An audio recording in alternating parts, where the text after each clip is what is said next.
눈물은 기쁨이다라는 제목으로 하나님의 말씀 나누도록 하겠습니다. 제가 사진 하나를 좀 보여드리고 말씀을 시작하려고 합니다. 이 사진은요, 빅토르 위고가 쓴 레미제라블이라는 소설을 영화로 만든 그 영화의 장면 중에 가장 유명한 장면 중에 한 장면입니다. 1832년에 프랑스에 있었던 바리케이트 시가전의 한 장면이에요. 근데 사실 이 시가전은요, 프랑스 대혁명에서 성공적으로 이뤘던 장면이 아니라 어떻게 보면은 실패한 폭동 정도로 끝난 그 장면의 한 장면입니다. 저기 보이는 그 청년들이요, 이 시가전에서 다 죽게 됩니다. 근데 단 한 사람만 이 시가전에서 살아남게 되는데요. 그 사람의 이름이 바로 마리우스라는 사람이에요. 중앙에 보시면은 빨간 옷 입은 사람 옆에 있는 그 사람이 마리우스라는, 어떻게 보면은 이 빅토르 위고 레미제라블의 또 한 명의 주인공이기도 한데요. 이 마리우스는요, 어떤 사람이라면 원래 이 레미제라블이 장발장 그 내용의 전체적인 그런 스토리거든요. 이 마리우스는요, 장발장의 그 양자죠, 딸 코제트를 사랑하는 그런 남자 청년이었어요. 근데 이 장발장이 나이가 이제 지긋지긋 들다 보니까 내 딸을 책임져 줄 수 있는 사람은 나 자신이 아니라 언젠가는 이 마리우스가 내 딸을 책임져 줄 것이다라는 생각이 들었어요. 그래서 이 장발장은 시가전에 나와 있는 이 마리우스를 구하기 위해서 이 시가전에 참가를 하게 되는 거예요. 그리고 많은 이 모든 이 시가전에 참가한 청년들이 다 죽고 마리우스조차도 총을 맞아서 거의 뭐 죽게 되는 그런 상황이었어요. 근데 이 장발장이요, 그곳에 들어가서 이 마리우스를, 이 프랑스 밑에 이제 하수구들이 굉장히 복잡하게 들어있는데 그 하수구로 끄집어내서 겨우겨우 생명을 이어지게 되는 그런 내용이 있습니다. 이 마리우스가요, 몇 달 동안 정신을 잃고 있다가 겨우 이제 건강을 되찾게 되고 결국은 딸 코제트와 결혼을 하게 됩니다. 그래서 이 마리우스는요, 장발장에 찾아가서 이 아름다운 딸 코제트를 주셔서 너무 감사합니다. 우리 함께 우리 집에서 행복하게 살았으면 좋겠습니다. 이렇게 같이 살자는 제안을 했어요. 근데 장발장이요, 이 마리우스를 따로 불러서 과거에 자신의 모든 그런 비밀을, 숨겨져 있던 비밀을 고백하게 됩니다. 나는 사실 이 범죄자였고 지금은 신분을 숨기고 지금까지 도망자 신세로 살고 있습니다. 그러면서 그렇기 때문에 나는 당신들과 같이 살 수 없습니다. 이렇게 자신의 과거를 다 마리우스에게 고백을 하게 됩니다. 물론 이 장발장은요, 딸 코제트를 너무나도 사랑했기 때문에 매일같이 찾아와서 몰래 만날 수 있다는 그런 허락은 받게 되는 거예요. 그리고 이 60만 프랑이라는 그 당시에 굉장히 거금이거든요. 딸의 결혼 지참금으로 이 마리우스에게 이 60만 프랑을 주게 돼요. 근데 이 마리우스가요, 이 장발장이 예전에 그런 범죄자였고 신분을 속이고 있다는 얘기를 듣다 보니까 이 거금 60만 프랑도 잘못된 방법으로 벌었을 것이다, 이렇게 오해를 하고 이 60만 프랑을 사용도 안 하고 그대로 이렇게 보관을 합니다. 그리고 점점 딸 코제트와 만날 수 있는 그런 시간도 일부러 좀 멀리 하는 그런 일들이 벌어지는 거예요. 근데 이러던 와중에 테나르디에라는 악당이 찾아와요. 그러면서 이 장발장, 당신의 부인인 이 코제트의 아버지인 장발장이 어떤 사람인 줄 아냐? 내가 그 사람의 비밀을 알려주겠다라고 하면서 이 돈을 요구하는 이 테나르디에라는 사람이 찾아와요. 그러면서 이 장발장 사실은 이 범죄자였다, 이렇게 고백을 합니다. 그랬더니 마리우스가 나 이미 이 사실 다 알고 있는 내용이야. 장발장이 다 고백했었잖아요. 근데 이 테나르디에가요, 마리우스가 모르고 있었던 사실들을 하나씩 더 알려주기 시작하는 거예요. 사실 이 장발장은 마들렌이란, 그런 마들렌 시장이라는 이름으로 사람들에게 굉장히 존경받았던 사람입니다. 그리고 이 60만 프랑이라는 거금도 어떤 불법적인 일로 번 돈이 아니라 정식적인 사업을 통해서 이 큰 돈을 벌게 됐다는 사실을 알려줍니다. 그러면서 결정적인 어떤 비밀을 하나 알려주려고 하면서 큰 금액을 요구하는 거예요. 그것이 무엇이냐면 아무리 이렇게 장발장이 마들렌 시장으로서 사람들에게 존경받는 사람일지도 모르고 이렇게 거대한 사업을 통해서 많은 돈을 벌어야 될지 모르겠지만 결국은 이 장발장은 살인자라는 거예요. 내가 그 살인을 목격했던 그 장면을 직접 봤고 증거도 갖고 있다는 거예요. 그러면서 큰 돈을 요구하는 거예요. 그 무엇이냐면 내가 어느 날 이 파리의 그 하수구에 있는데 이 장발장이 어떤 사람을 살인하고 나서 그 사람을 등에 업고 탈출하는 것을 내가 직접 봤습니다. 그러면서 혹시라도 내가 증거를 남기기 위해서 그 죽어있는 사람의 옷자락을 뜯어서 지금 보관하고 있습니다. 이게 바로 그 증거입니다라고 하면서 찢어진 옷 조각을 하나 보여주는 거예요. 그랬더니 마리우스가요, 옷장에 가더니 옷 하나를 딱 가져오면서 그 찢어진 옷자락을 자신의 옷과 맞춰보는데 정확하게 일치를 하는 거예요. 마리우스는요, 그 순간에 망치로 머리를 얻어맞은 것 같은 깨달음을 얻게 됩니다. 아, 내가 그동안 오해하고 있었던 이 장발장, 범죄자라고 오해하고 있었던 이 장발장이 마들렌 시장으로서 많은 사람들에게 존경을 받았던 인물일 뿐만 아니라 그가 준 결혼 지참금 60만 프랑도 정식적으로 번 돈일 뿐만 아니라 내가 이 바리케이트에서 죽을 수밖에 없었을 때 나를 살려준 생명의 은인이 바로 이 장발장이었구나라는 것을 깨닫게 됩니다. 그러면서 이 마리우스는요, 코제트의 손을 잡고 멀리 떨어져 있는 이 장발장에 찾아가서 눈물을 흘립니다. 나에게 이렇게 예쁜 딸 코제트를 주신 것 감사합니다. 내가 당신을 그동안 오해했습니다. 이제 나를 용서해 주시고 나와 같이 오랫동안 행복하게 살았으면 좋겠습니다 라고 눈물을 흘리면서 고백하는 내용이 이 레미제라블에 등장을 합니다. 여러분, 지금 이들이 흘렸던 눈물은요, 그저 슬픔의 눈물이 아니라 기쁨의 눈물이라는 거예요. 오해하고 있었던 것을 깨닫게 된 사람이 흘리는 이 눈물은요, 기쁨의 눈물인 줄 믿습니다. 오늘 본문에서도요, 이 깨달음의 눈물을 흘리는 사람들이 등장을 하고 있습니다. 바로 하나님의 말씀을 듣고 깨달았을 때 흘리는 그 눈물인 것이죠. 이 눈물 또한 슬픔의 눈물이 아니라 바로 기쁨의 눈물입니다. 여러분, 하나님의 은혜와 사랑을 깨닫는 사람은요, 이 기쁨의 눈물을 흘리는 거예요. 저는 오늘 말씀을 통해서 이 기쁨의 눈물을 회복하는 시간 되시기를 주님의 이름으로 간절히 축원드립니다. 여러분, 이 기쁨의 눈물을 회복하기 위해서는 어떻게 해야 될까요? 저는 오늘 말씀을 중심으로 세 가지로 살펴보려고 합니다. 첫 번째는요, 먼저 모여야 한다는 것입니다. 여러분, 오늘 본문 1절 말씀을 같이 한번 합독하도록 하겠습니다. 오늘 본문 느헤미야서 8장 1절 말씀을 읽겠습니다. 시작. 이스라엘 자손이 자기들의 성읍에 거주하였더니 일곱째 달에 이르러 모든 백성이 일제히 수문 앞 광장에 모여 학사 에스라에게 여호와께서 이스라엘에게 명령하신 모세의 율법책을 가져오기를 청하매. 여러분, 오늘 본문 앞에 있는 내용까지가 어떤 내용이었냐면 이스라엘 백성들이 이제 그들의 염원이었던 이 성벽을 52일 만에 재건을 완성하는 내용이 나옵니다. 여러분, 이것은요, 정말로 놀라운 그런 엄청난 사건이었던 것이죠. 여러분, 그러나 이 성벽 재건은요, 단지 성벽을 재건하는 그 자체가 목적이 아니죠. 외형적인 것이 완성되었다고 해서 이스라엘 공동체가 회복된 것은 아니기 때문이에요. 여러분, 이렇게 외형적인 성벽은 완성되었지만 이 영적인 갈망을 가진 사람들이 다시 이 수문 앞 광장에 모여 있는 거예요. 여러분, 느헤미야 6장 15절 말씀을 참고하시면은 이런 말씀이 기록되어 있습니다. 성벽 역사가 52일 만인 엘루럴 25일에 끝나매. 여러분, 엘루럴 25일이라는 것은요, 그들의 종교력으로 하면은 6월 25일을 이야기하는 거예요.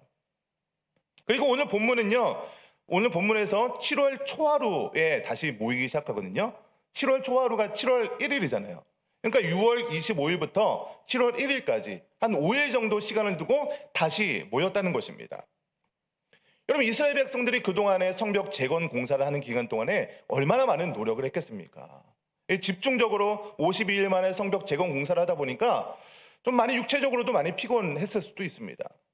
그리고 개인적으로 해야 될 일들을 그 짧은 시간에 잠시 처리해야 될 수도 있었을 것이에요.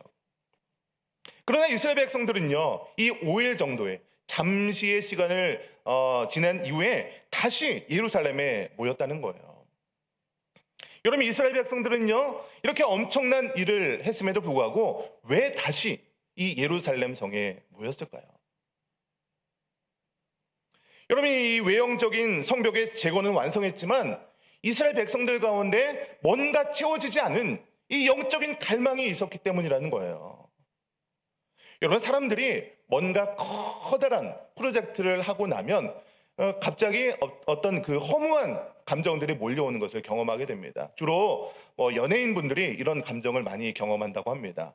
사람들이 모여있는 그 스포트라이트를 받으면서 화려한 조명 앞에서 그런 공연이나 행사를 하고 난 이후에 홀로 남아있을 때 그런 외로움이 갑자기 찾아오는 것이죠. 사람들도 마찬가지예요. 엄청나게 큰 행사를 하고 나서 엄청난 큰 어떤 업적을 이루고 나서 그 다음에 찾아오는 공허함, 이런 것들이 있을 수 있는 것이죠.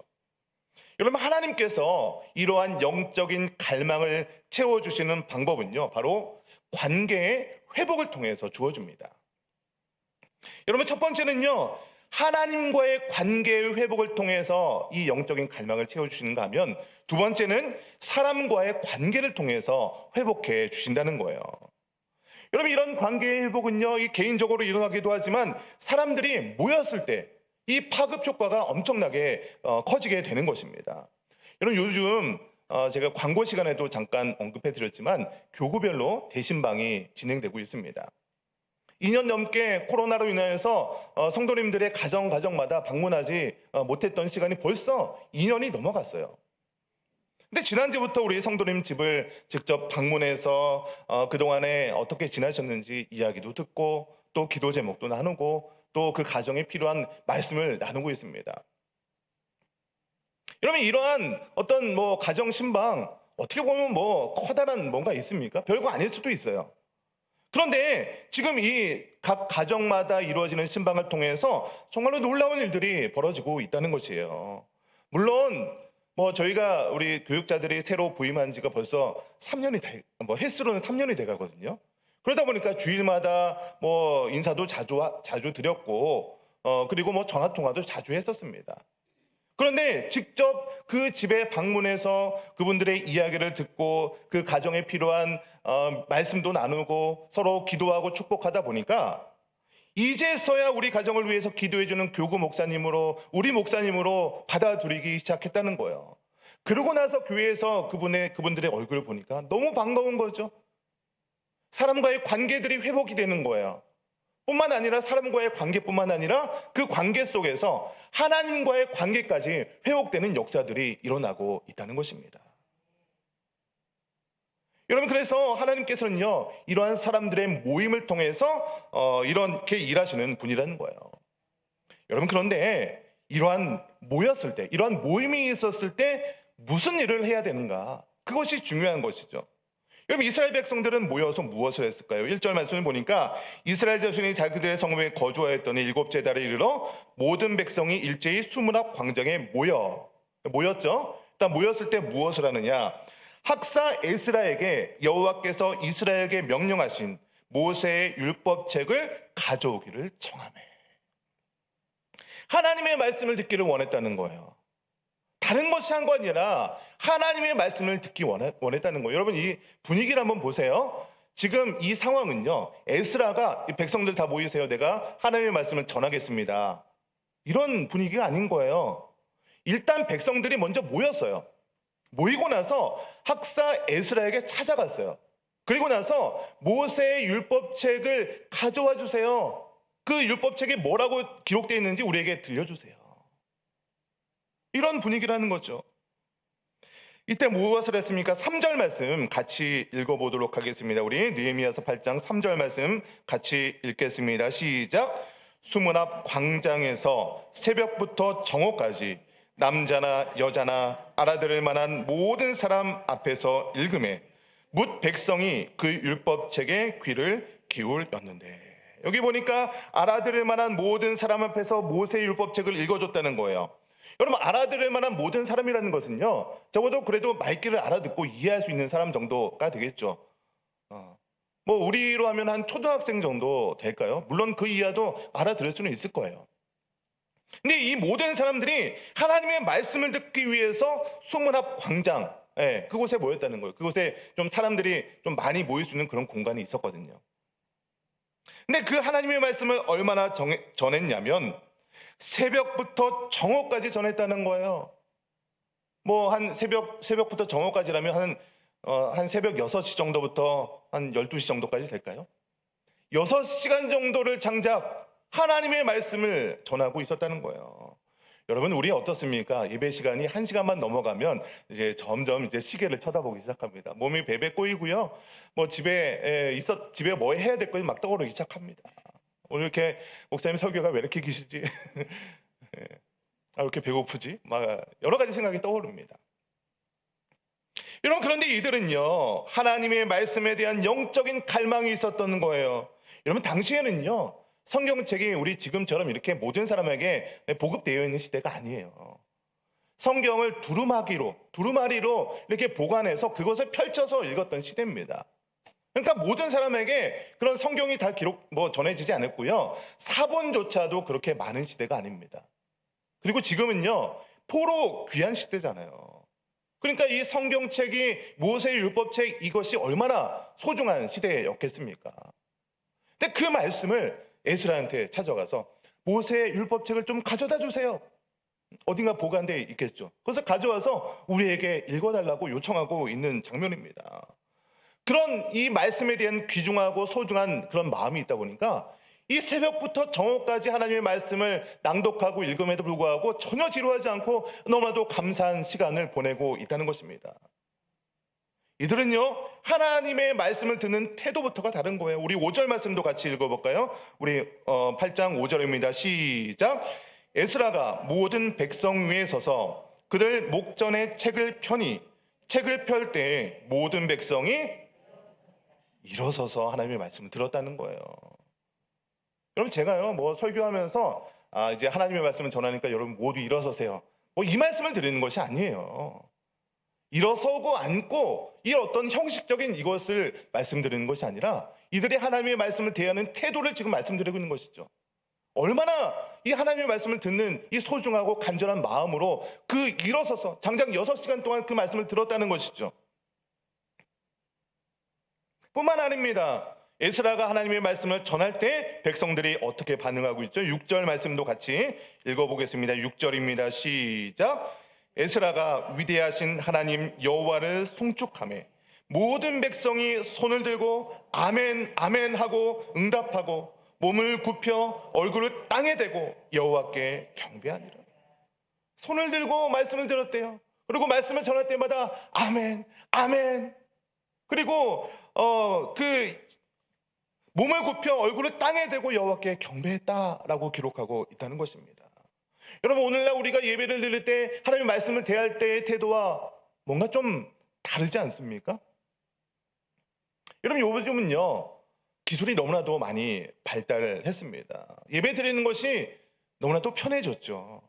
TV만 틀면 설교 방송이 나오고요, 어디에 있든지 시간과 장소를 구애받지 않고 유튜브를 통해서 예배 드릴 수 있습니다. 교회 올 때도요, 어쩌면요, 성경책을 가져오지 않아도 그냥 얼마나 편하게 예배 드릴 수 있습니까? 화면에 자막 나오죠. 성경, 우리 찬송 가사 다 나오죠. 얼마나 편리해졌는지 모르겠습니다.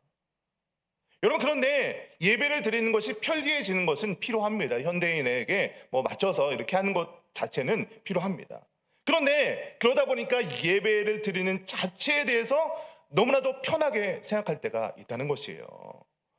여러분, 예배는요, 하나님께 드리는 거죠. 내가 예배에 참석해서 예배 보는, 우리 말로 예배 보러 간다 이렇게 표현할 때도 있잖아요. 예배를 보는 게 아니죠. 예배는요, 하나님께 거룩하게 드리는 겁니다. 예배를 통해서 오직 하나님께 영광 올려 드리는 것이 바로 예배예요. 그런데 예배를 드릴 때 내 구미에 맞춰서 내 편의에 맞춰서 내가 듣고 싶은 말씀만 듣고 골라서 평가하고 예배를 그러고 있다면 그것은 예배를 드리는 것이 아니고 예배를 보는 거죠. 예배를 감상하는 거죠. 예배를 평가하고 있는 모습이 우리들의 모습 가운데 보이고 있다는 것입니다. 여러분, 에스라 시대에는요, 하나님의 말씀을 지금처럼 이렇게 설교하고 이런 분위기가 아니었을 수도 있어요. 그저 모세의 율법의 말씀을 그대로 읽어주는 거예요. 하나님의 말씀을 가감없이 그대로 선포하면 그 말씀에 아멘, 아멘 하면서 그 하나님의 말씀을 기꺼이 받아들이는 모습이 이 시대에 있었다는 것입니다. 여러분, 이런 과정이요, 어떻게 보면은 굉장히 단순해 보이고요. 요즘으로 비교하면 세련되지도 않고요. 뭔가 예배가 화려하고 디자인되어 있지도 않는 것처럼 보일 수 있어요. 그러나 하나님께서는요, 지금도 이러한 사람들과의 만남을 통해서 하나님의 말씀이 선포함을 통해서 일하시고 계신다는 것을 믿으시기 바랍니다. 그렇기 때문에 우리는요, 가능한 모일 수 있는 대로 함께 모여야 되는 줄 믿으시기 바랍니다. 여러분, 만나야 역사가 일어나는 거예요. 여러분, 히브리서 10장 25절 말씀을 같이 화면에 보시고 읽어봤으면 좋겠습니다. 우리 같이 읽겠습니다. 시작. 모이기를 패하는 어떤 사람들의 습관과 같이 하지 말고 오직 권하여 그날이 가까이 오므로 더욱 그리하자. 여러분, 사단은요, 우리가 어떻게 해서든지 모이지 않을 수 있도록 그런 환경을 조성합니다. 여러분, 이거는요, 이 성경이 기록될 당시나 지금이나 어떻게 보면요, 우리 앞으로의 그런 미래에도요, 이런 동일한 유혹들이 찾아올 거예요. 예배만 드리려고 하면, 하나님의 말씀으로 모이려고만 하면요, 모이지 못하는 그런 핑계거리들, 많은 일들이 일어나게 되는 거예요. 여러분, 그러나 우리는요, 그럴 때일수록 가능한 모일 수 있도록 힘써야 하는 거예요. 우리 천산중앙교회 모든 성도들은요, 어떠한 상황에서라도 이 모이기를 힘쓰는 저와 여러분 되시기 바랍니다. 그래서 이 모임에 하나님의 말씀을 사모하는 그런 모임이 되어서 정말로 하나님께 놀랍게 축복받는 저와 여러분 되시기를 주님의 이름으로 간절히 축원드립니다. 두 번째입니다. 기쁨의 눈물을 회복하기 위해서는요, 하나님의 말씀의 뜻을 깨달아야 하는 줄 믿습니다. 우리 본문 8절 말씀을 다시 한번 읽어보겠습니다. 우리 8절입니다. 시작. 하나님의 율법책을 낭독하고 그 뜻을 해석하여 백성에게 그 낭독하는 것을 다 깨닫게 하니. 여러분, 에스라는요, 모세의 율법책을 낭독했어요. 이 두루마리를 입혀서 모세 오경이 될 수도 있고요. 무슨 책인지 정확하게 모르겠습니다. 그러나 모세 율법책이라고 기록되어 있어요. 그것을 펴서 그 책에 기록된 대로 그대로 다 낭독했습니다. 그리고 낭독하는 것으로 끝나는 것이 아니라 그 뜻을 해석해 주었다는 거예요. 결국 백성들이요, 그 낭독하는 것을 다 깨달을 수 있도록 여러 가지로 도움을 주고 있다는 것입니다. 그러니까 지금 상황이 이런 거예요. 지금 본문에 언급되어 있었던 많은 사람들의 아까 이름들이 있었잖아요. 우리 이런 사람들이 이름 계속 나오면 읽기 굉장히 좀 힘드시죠. 예, 막 틀리기도 하고 막 그렇게 되는데, 그 사람들이 누구였냐면, 이제 에스라가 강단에 서서 이 말씀을 낭독하면 좌우에 서고요, 또 사람들 중간중간에 서 있던 레위인들이에요. 그러니까 그 사람들은요, 이 에스라가 이 나무 강단에서 하나님의 말씀을 낭독하면요, 그 중간중간에서 그 말씀을 다시 한번 되풀이해서 들려줬던 사람일 수도 있어요. 지금처럼 이렇게 마이크 스피커 시설이 돼 있어서 끝에까지 다 전달되지 않을 수 있었겠죠. 그러니까 멀리 있는 사람들에게 중간중간에 그 말씀을 전달했다라고 해석하는 사람도 있고요. 또 다른 해석은 이런 게 있습니다. 지금 이스라엘 백성들이 바벨론 포로로 끌려갔다가 많은 시간이 지난 다음에 돌아왔어요. 100년 넘는 시간 동안에 외국에 있다 돌아온 사람들, 우리 2세들 그런 사람들 보면요, 한국말 되게 어눌하잖아요. 그러니까 그런 사람들 정도라고 생각하면 좋습니다. 근데 지금 모세의 율법책은요, 히브리어 성경으로 기록되어 있거든요. 히브리어로 기록되어 있다 보니까 그 에스라가 기록된 대로 낭독을 했을 거예요. 그러다 보니까 히브리어 성경을 이해하는 사람들보다는요, 그 당시에 바벨론에서 사용했던 아람어를 더 편한 모국어로 사용하는 사람들이 있었을 거예요. 그러다 보니까 히브리어 성경을 낭독했을 때 그대로 이해하지 못하는 사람들도 있었을 거예요. 그래서 중간중간에 있는 사람들이 그 히브리어 성경을 이해할 수 있도록 아람어로 번역을 해주고, 깨달을 수 있도록 이렇게 했던 사람들이 중간중간에 있었던 거예요. 그러니까 지금 요즘 말로 하면요, 이렇게 성경 공부하는 시간이라고 생각할 수 있습니다. 하나님, 우리 뭐 설교자가 말씀을 증거하면 또 그 말씀 가지고 요즘에 교구 예배 때 그 말씀 가지고 또 나누잖아요. 예. 예, 그런 거라고 생각하시면 될 것 같습니다. 그 낭독하는 것으로 끝나는 것이 아니라 그 말씀이 무슨 뜻인지 깨달을 수 있도록 해석해주고 이렇게 많은 노력들을 하는 것. 특별히 요즘에는요, 많은 성경 공부 프로그램들이 있습니다. 우리 천산중앙교회도 평신도 양육 프로그램들이 많이 개설이 되어 있죠.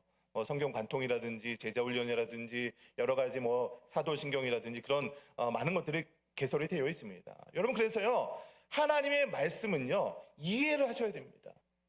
내가 말씀을 멀리하고 이게 자주 읽지 못하고 이해하지 못하면요, 그런 여러 가지 개설되어 있는 성경 공부 프로그램을 통해서 많이 이해하시기를 힘쓰시기 바랍니다. 여러분, 말씀을 깨달을 때 그 말씀이 무슨 뜻인지 알아야 은혜를 받게 되는 것 아니겠습니까? 여러분, 그런데 우리가 이 하나님의 말씀을 깨닫게 되었을 때 어떠한 일이 일어날까요? 9절 말씀을 보니까 백성이 율법의 말씀을 듣고 다 어떻게 했다고요? 우는지라. 여러분, 그냥 우는 것이 아니에요. 말씀 들었다고 웁니까? 그 말씀이 들리지 않고 그 말씀이 무슨 뜻인지 이해하지 못하고 깨닫지 못하면 그 말씀이 아무리 들려도 울지 못하는 것이죠. 그러나 그 들려주는 말씀이 이해를 시키고 깨닫게 되니까 그 말씀을 듣고 우는 거예요. 은혜를 받은 거죠. 여러분, 눈물에는요, 두 가지 눈물이 있을 수 있어요. 첫 번째는요, 슬픔의 눈물이죠. 또 두 번째는 기쁨의 눈물일 수 있습니다. 저는 지금 오늘 본문에 이스라엘 백성들을 흘렸던 처음의 눈물은요, 슬픔의 눈물이었다고 생각을 합니다. 왜냐하면 여러분, 모세의 율법의 말씀은요, 다 율법이잖아요. 이렇게 해라, 저렇게 해라. 여러분, 신명기나 그런 모세오경을 보면요, 그냥 가장 간단하게 요약을 하면 이런 거예요. 하나님의 말씀을 잘 지키고 좌로나 우로나 치우치지 않고 그 율법의 말씀대로 따라 잘 살면 너희가 축복을 받을 것이다. 그런데 하나님의 말씀을 청종하지 아니하고 우상을 섬기고 자신이 우상되어서 자기 뜻대로 살아가게 되면 저주를 받을 것이다. 모세 오경을 요약하면 이렇게 요약할 수 있을 것 같아요. 근데 이스라엘 백성들이 그동안에 바벨론의 포로로 있는 동안에 이 말씀을 듣지 못했던 거죠. 근데 이 에스라를 통해서 또 중간중간에 이 레위인들을 통해서 그 말씀을 듣고 이해하고 깨닫다 보니까 그동안에 우리 이스라엘 백성들이 우리가 했던 잘못들이 떠오르게 되는 거예요.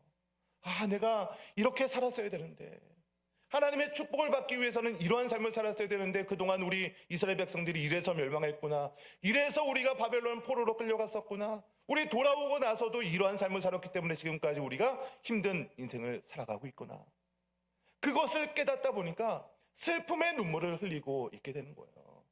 여러분, 하나님의 말씀이요, 눈물을 흘렸다는 것은요, 하나님의 말씀이 우리 가운데 살아서 역사했다는 거거든요. 하나님의 성령 하나님께서 우리 마음을 만지신 거예요. 터치한 거예요. 말씀이 들어가면요, 이 눈물에 은혜가 흘러 넘치는 줄 믿으시기 바랍니다. 여러분, 이렇게 하나님의 말씀이 우리 가운데 들어가고 그 말씀을 이해하고 깨닫게 되면요, 이러한 과거의 잘못을 깨닫게 되고 회개의 역사가 일어나게 되는 거예요. 여러분, 그래서요, 모든 어떤 회개의 역사가 일어나는 그런 기독교 역사를 보면요, 항상 이렇게 말씀이 먼저 들어가고요, 그 말씀 이후에 진정한 회개 운동이 일어나면서 부흥이 일어나는 것을 보게 됩니다. 저는 천산의 모든 가족들이 하나님의 말씀을 깊이 깨닫게 되어서 먼저는 이런 회개의 눈물이 회복되게 되시기를 주님의 이름으로 간절히 축원드립니다. 마지막 세 번째는요, 여호와로 인하여 기뻐하시기 바랍니다. 여러분, 하나님의 말씀을 깨달았을 때 처음 나오는 눈물은 제가 슬픔의 눈물이다 라고 말씀을 드렸습니다. 자신의 죄를 깨닫는 슬픔의 눈물인 것이죠. 여러분, 그런데 우리 성도는요, 이 슬픔의 눈물에서 머물러 있어서는 안 됩니다. 그 슬픔이 변해서 기쁨으로 변할 수 있어야 하는 것이죠. 여러분, 우리 9절 말씀 다시 한번, 우리 본문 9절입니다. 함께 읽어보겠습니다. 우리 9절 말씀 시작. 백성이 율법의 말씀을 듣고 다 우는지라. 총독 느헤미야와 제사장 겸 학사 에스라와 백성을 가르치는 레위 사람들이 모든 백성에게 이르기를 오늘은 너희 하나님 여호와의 성일이니 슬퍼하지 말며 울지 말라 하고. 여러분, 에스라는요 하나님의 율법의 말씀을 듣고 우는 이스라엘 백성들에게 이제 더 이상 울지 말라라고 이야기하고 있습니다. 그 이유가 무엇이냐면 오늘은 너희 하나님 여호와의 성일이기 때문이다라고 이야기를 하고 있어요. 그럼 지금 이스라엘 백성들이 모인 날은요 일곱째 달 초하루 7월 1일이에요. 이 7월 1일은요 이스라엘의 종교상 7월 1일은 나팔절이라고 하거든요. 이 나팔절이 우리 시대로 하면요, 우리 어떤 태양력의 절기로 따지면은 신년 1월 1일과 마찬가지예요. 그러니까 지금 7월 1일은요 나팔절이고요. 7월 10날은 어떤 날이냐면 대속제일이에요. 대속제일이 그 대제사장이 이제 이스라엘 모든 죄를 속하는 그런 제사를 드리는 날이 대속제일이고요. 그리고 그 이후에 이제 15일부터 22일까지는요 초막절이라고 해요. 초막절은요 이스라엘 백성들이 애굽에서 출애굽할 때 장막에 있었던 것을 기념하는 그런 절기가 바로 이 초막절이거든요. 장막절이라고 하기도 하죠. 그러니까 이 7월 달이라는 것은요 이스라엘 백성들에게 우리로 하자면 이제 신년 감사 예배, 그리고 신년 특별 새벽 기도회, 신년 부흥회, 이런 엄청난 일들이 집중해서 있는 달이 바로 7월 달이고요. 오늘 7월 1일 날 나팔절에 모여 있는 것이에요. 그러니까 지난 한 해 동안에 있었던 모든 죄를 회개하고 신년 예배 때 뭐 이렇게 막 울고 불고 뭐 죄를 회개하고, 물론 그런 일도 있어야겠지만 이제 올 한 해 동안 하나님께서 주실 그런 은혜를 감사하며 기쁨의 축제의 장이 바로 그런 신년 예배, 특별히 이스라엘 백성에게는 나팔절 또 장막절, 이럴 때 이런 일들이, 기쁨의 일들이 이루어지고 있는 것입니다. 그러다 보니까 오늘 이 날은 여호와의 성일이니 더 이상 울지 말로 기뻐하라 라고 고백하고 있는 것입니다. 여러분, 구약시대 때는요 이러한 절기와 이런 제사를 통해서 기쁨을 누릴 수가 있었어요. 제사를 통해서 우리의 죄가 다 용서받았구나. 근데 예수님 이후에는요 예수 그리스도께서 십자가의 죽으심으로 단번에 이 제사를 다 드리신 것이죠. 그래서 우리는 그 예수 그리스도를 믿음으로 말미암아 거룩하게 되는 은혜를 입게 되는 것이죠. 그럼 베드로전서 3장 18절 말씀, 우리 자막을 보시면서 같이 읽어보겠습니다. 베드로전서 3장 18절 말씀 같이 읽겠습니다. 시작. 그리스도께서 단번에 죄를 위하여 죽으사 의인으로서 불의한 자를 대신하셨으니 이는 우리를 하나님 앞으로 인도하려 하심이라. 육체로는 죽임을 당하시고 영으로는 살리심을 받으셨으니. 여러분, 그러니까 우리 신약시대 이후에는요 이 예배 때마다 이 예수님께서 우리를 위해서, 우리의 죄를 위해서 죽으신 이 사건을 기념하면서 여호와의 성일인 거예요. 그 예배 때마다 흘러넘치는 그런 기쁨을 누릴 수 있어야 한다는 것입니다. 여러분, 그래서 우리는요 예배 가운데, 모든 예배의 말씀 선포 가운데 그 말씀을 깨닫게 되고 기쁨의 눈물을 회복하는 저와 여러분 되시기를 주님의 이름으로 간절히 축원드립니다. 여러분, 예배와 말씀을 통해서 흘러넘치는 기쁨이 회복되어야 되는 거예요. 하나님이 주시는 은혜와 누림이 이 예배 가운데 있어야 하는 것이죠. 여러분, 이 누림과 기쁨이 있는 그 다음에 헌신과 봉사가 따라와야 하는 것이에요. 이 순서가 바뀌면 뭔가 내가 헌신해야 되고 내가 뭔가 봉사해야 되고 이러면 그 헌신과 봉사가 부담으로 다가오는 것이죠. 짐이 되는 거예요. 여러분, 그러니까 이 순서가 굉장히 중요합니다. 먼저 모여서 말씀을 사모하고 그 말씀을 깨달을 때 하나님께서 죄를 회복하는 그런 은혜를 주시고, 그 죄가 그냥 슬픔의 눈물이 아니라 기쁨의 눈물로 예배를 통해서 기쁨과 누림과 감격이 회복된 다음에 그 감격을 누린 사람이 헌신하고 봉사의 자리로 나아가야 되는 거예요. 여러분, 그런 사람들이 하는 헌신과 봉사는요 더 이상 짐이 아닙니다. 기쁨으로써 그 헌신을 감당할 수 있는 것이죠. 여러분, 그러니까 우리가 먼저 집중해야 될 것이 무엇입니까? 내가 하나님의 말씀에 먼저 집중해야 되는구나. 봉사의 자리 중요합니다. 그 봉사를 통해서 많은 이렇게 교회에 잘 적응할 수도 있고 뭐 여러 가지 사람들과 친해질 수도 있고요. 중요합니다. 그러나 봉사의 자리에 있으면 있을수록 더욱더 집중해야 될 것이 무엇이냐면 바로 하나님의 말씀에 집중해야 되는 것이에요. 하나님의 말씀에 우리가 은혜를 받고 깨닫지 못하면요, 그 봉사와 헌신의 자리가 짐으로 다가오고 나중에는요 그것 때문에 탈진하게 되는 것들이 교회 안에 일어나게 되는 것입니다.